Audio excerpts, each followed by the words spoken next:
చెట్లలో వల్లి పద్మముల కోసం మనం ధ్యానిస్తున్నాం. అందులో వల్లి పద్మం యొక్క లక్షణాల కోసం మనం చూస్తూ వస్తున్నాం. వల్లి పద్మం యొక్క లక్షణాలు ఏ విధంగా ఉంటాయని. అయితే వల్లి పద్మము ఎంతో ప్రతికూల పరిస్థితుల్లో కూడా అని ఎంతో చక్కగా ధైర్యంగా ఉంటుందని మనం ఈరోజు నేర్చుకుందాం.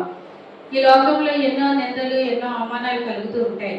వాటిలో మనం ఎప్పుడు ధైర్యంగా ఉండాలి. మన యొక్క విశ్వాసాన్ని మనం విడిచిపెట్టకూడదు.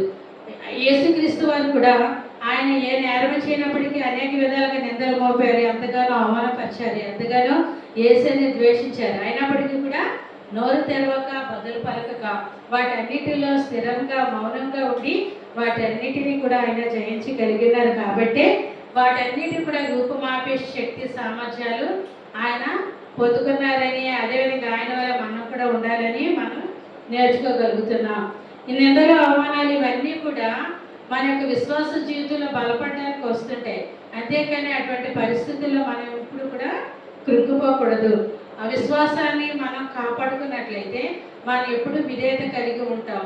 విధేయత ఎప్పుడైతే మనకు వస్తుందో అప్పుడే మనకు విజయం వస్తుంది. విజయము కావాలంటే వినయం మనకు అవసరం. వినయము తర్వాత విశ్వాసం అనేది మనకు ఉన్నట్లయితే మనం ఎప్పుడు కూడా ఈ భక్తి జీవితంలో ముందుకు కొనసాగలం, ధైర్యంగా ఉండగలం.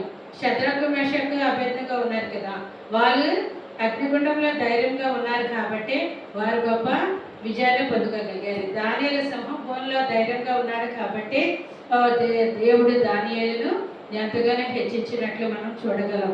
నిందలు, అవమానాలు రావంటే వస్తాయి. వచ్చినప్పటికీ కూడా మనకున్న ఈ విశ్వాసాన్ని, నిరీక్షణ మనం ఎప్పుడు కూడా కోల్పోకుండా ధైర్యంతో ముందుకు సాగినట్లయితే ఎప్పుడు విజయం మన వెంటే ఉంటుంది.